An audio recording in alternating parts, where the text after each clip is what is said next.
Merhaba arkadaşlar, ben Çağrı. Yepyeni videoyla tekrardan sizlerleyiz. Kingshot oyununda en değerli konulardan birisi akademi. Şimdi akademi konusunu sizlerle birlikte işleyeceğiz. Arkadaşlar, akademinizi hızlı bir şekilde kasaba seviyenizle eşit bir şekilde götürün. Yani şehir merkezi seviyenizle birlikte 30 yapmaya çalışın. 30 yaptığınızda maksimum araştırmaları yapabileceksiniz. Şimdi büyümeden başlayalım ve hangilerini nereye kadar yükseltmemiz gerekiyor? Bizler için düşük yatırımlı oyuncular, orta ya da yüksek yatırımlı oyuncular için hangileri değerli, hangileri hiçbir işe yaramıyor? Onlardan bahsedeceğim. Videoyu ittifaktaki veya sunucudaki arkadaşlarınızla paylaşırsanız sevinirim. Aynı şekilde videoların devamını gelmesini istiyorsanız yorum atarak ya da videoyu beğenerek bana destek olabilirsiniz. Şimdi ilk başladığımızda karşımıza bir inşaat hızı alet kullanma çıkıyor. Sol tarafta koğuş genişletme, revir kapasitesi artırır. Sağ tarafta birlik sayısı artıyor. Şimdi oyuna ilk başladığımız zaman ilk hedefimiz liderlik taktikleri bir olması lazım. Sefer ordu sayısını arttırıyor. Fazladan bir askeri birlik ileriye gönderebiliyoruz. İntikal sayımızı arttırıyor. Sonrasındaki ikinci hedefimiz ise liderlik taktikleri 2. Oyunda hızlıca buna ulaşmaya çalışın ki arkadaşlar hızlı bir şekilde kaynak toplayıp daha fazla intikal ile kaynak sorununu ortadan kaldırmaya çalışın. Zaten çok fazla asker sayınız olmayacağı için başta belki problem olmayabilir ama ileride kesinlikle işinize yarayacaktır. Şimdi buraya geldikten sonra inşaat hızı bizim için çok değerli. %3,90 diyerek bakıp geçmeyin. Oyun başında fırını 30 yapmanın ortalama gün sayısı hızlandırmalarımızı kullandığımızda da düşük yatırımlı bir oyuncu ortalama bir 70 günde falan fırını 30 yapıyor diye hatırlıyorum. İnşaat hızını verdikten sonra sola, sağa birer tane vererek gidebilirsiniz ama oyun başında bunlar böyle birkaç saat falan istiyordur süreleri. O yüzden sağlı sollu fullleyerek gidebilirsiniz. Süreler biraz arttıktan sonra mesela 21 saat istiyor. Kesinlikle yükseltmenize gerek yok. Burada liderlik taktikleri 3 mi vardı? Eğer onu atladıysam liderlik taktikleri 3'ü hızlıca alın arkadaşlar. Kusura bakmayın. Bunu aldıktan sonra aşağı doğru iniyoruz tekrardan. Alet kullanma, inşaat hızı arttırır ve alet geliştirme, akademi araştırma hızı. Bunlar bizim için değerli arkadaşlar. Sürekli ortadan aşağıya doğru ilerleyeceğiz. Sola ve sağa birer tane vererek aşağı doğru ineceğiz. Süresi kısa olanları bitireceğiz. Süresi uzayanları bu şekilde bırakacağız. Bir verip bırakacağız. Onun dışında tekrardan akademi araştırma hızını vereceğiz.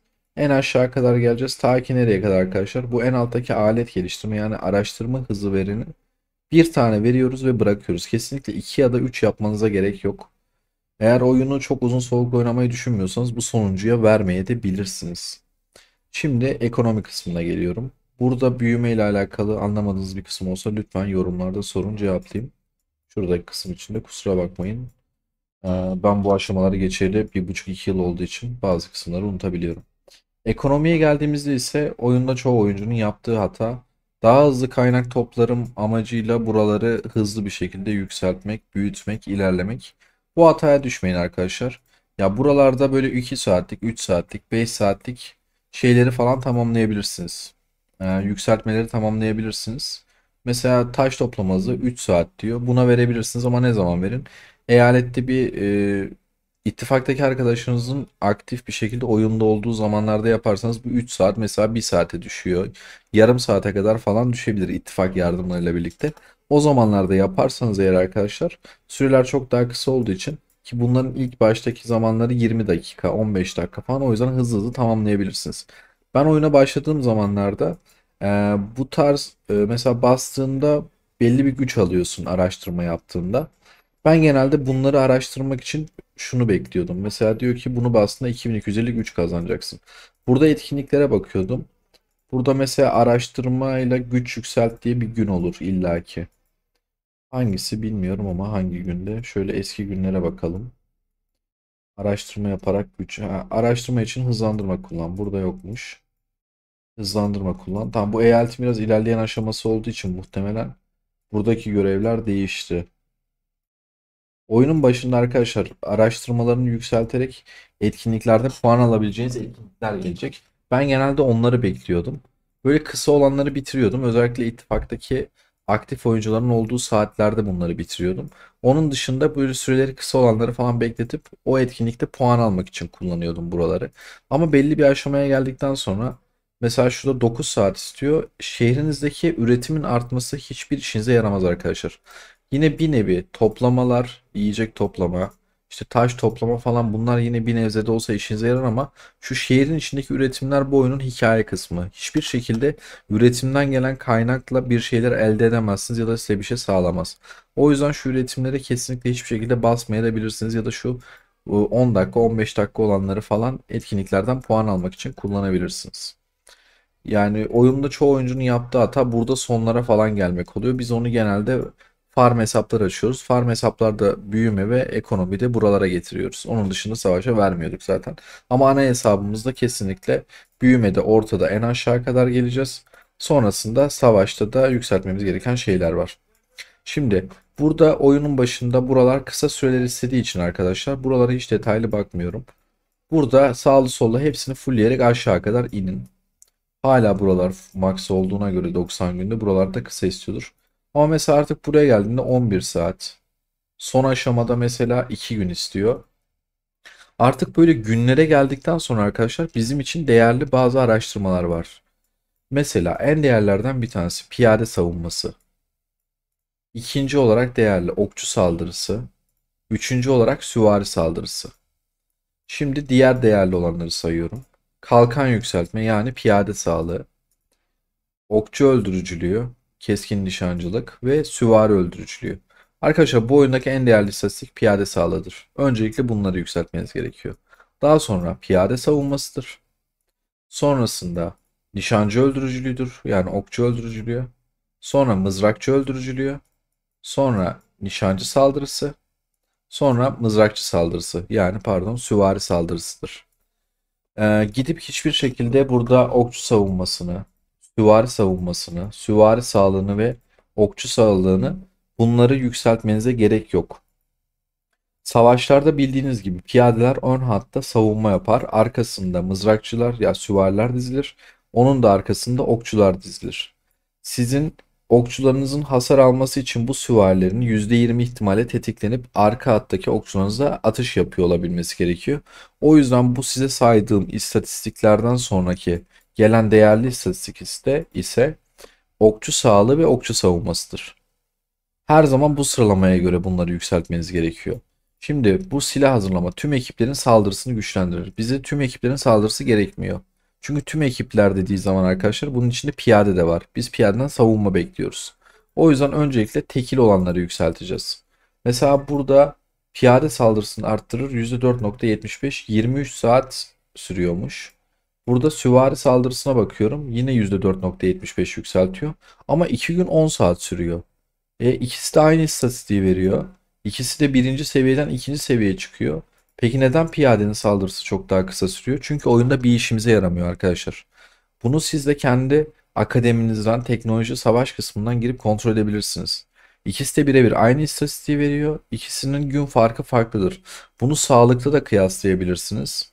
Aynı şekilde işte savunmada da kıyaslayabilirsiniz. Aradaki farkı zaten oyun size veriyor. Süresi uzun olan bizim için çok daha değerlidir. Size saydığım istatistikleri eğer yükseltirseniz oyunda rastgele yükselten kişilere kıyasla çok daha ön plana çıkacaksınız. Abi bu videoyu biraz geç saatte çekiyorum. Biraz da rahatsızım kusura bakmayın. Ufak tefek yerlerde kafanızı karıştırmamışımdır umarım. Ama aklınıza takılan herhangi bir şey varsa lütfen yorumlara yazın. Tek tek hepsini cevaplayayım. Ee, Buralarda dediğim gibi şunu yapabilirsiniz. Ekstra bir bilgi ve taktik olarak söyleyeyim. Mesela ben burada giriyorum. Kendi hesabım olarak söyleyeyim. Piyade savunmasını yükseltiyorum. 5 güne çıkmış. Bırakıyorum. Buraya geliyorum 4 gün bırakıyorum. Hemen şuna başlıyorum. 2 gün bunu yapabilirim. Şu 5 günü basmak için biliyorsunuz eyaletimizde bir şato savaşı oluyor. O şato savaşından sonra burada başkanlık buff'ı oluyor. Araştırma günü ilan ediliyor ve o gün araştırmalarınız %10 daha hızlı oluyor. Bakanlık alabiliyorsunuz. Bakanlık aldığınızda %10 daha çok araştırma hızı geliyor. Onu aldıktan sonra gidiyorum hemen buradaki savaş kısmına geçiyorum. Ve buradaki 5 günlük araştırmayı basıyorum. Bu örnek veriyorum 4 güne 3,5 güne düşüyor. Bu şekilde akademinizi diğer oyunculardan daha hızlı bir şekilde ilerletebilirsiniz. Ve ben oyunda her zaman şunu yapıyordum arkadaşlar. Oyuncular genelde şu hataya düşüyorlar. Buradaki hızlandırmaya giriyorum. Mesela bende şu an 27 gün genel hızlandırma var. Asker eğitimi 12 gün ve araştırma hızlandırması 6 gün var. Oyuncular ne yapıyor? Genel hızlandırmayla gidiyorlar. Asker basıyorlar. Asker sayısını arttırmaya çalışıyorlar. Asla böyle bir hataya düşmeyin. Ben bunu 40, 50 gün, 60 gün, 100 güne kadar biriktiriyorum. Sonra bir tane etkinlikte giriyorum. Araştırma buff'ını alıyorum. Bakanlığı alıyorum. Ondan sonra burada böyle sürelerinin çok uzun olduğunu beklettiğim araştırmaları hep böyle son aşamaya getiriyorum. 4-5. Bunu geliyorum 5-6'ya getiriyorum. Bunu geliyorum işte 5-6'ya getiriyorum. Bunu 5-6'ya getiriyorum. Sonra bunlar zaten 10 gün, 15 gün, 20 gün olmaya başlıyor. Sonra biriktirdiğim hızlandırmaları güzel bir etkinlikte hepsini, genel hızlandırmaların hepsini buna basıyorum. Tabii bunu ne zaman yapıyorum? Fırınım yani kasaba mıydı buradaki ismi? Şehir merkezi. Şehir merkezi 30 seviye olduktan sonra önceliğimiz şehir merkezini 30 seviye yapmak. Şehir merkezimiz 30 seviye yaptıktan sonra hiçbir şekilde genel hızlandırmalarımızı ne inşaata ne de askere basmamanız gerekiyor. Tüm hızlandırmalarınızı akademiye basarsanız eğer arkadaşlar, akademinin içindeki araştırmalara, inanın diğer oyunculardan çok çok daha önde olacaksınız. Yarın öbür gün bir savaşta siz 200 bin askerle birisinin 500 bin askerine vurduğunuz zaman bile sizin istatistikleriniz daha yüksek olduğu için o savaşı kazanacaksınız. Bunu ileride tecrübe ederek savaşlarda kendiniz de göreceksiniz. Umarım videolar hoşunuza gidiyordur ya da sizin için faydalı oluyordur. Kingshot'la alakalı daha fazla video çekmek ben de istiyorum. Ama dediğim gibi bu konuda desteğinize ihtiyacım var arkadaşlar. Seviliyorsunuz. Yeni videolarla tekrardan karşınızda olacağım. Kendinize iyi bakın. Yeni videolarda görüşmek dileğiyle.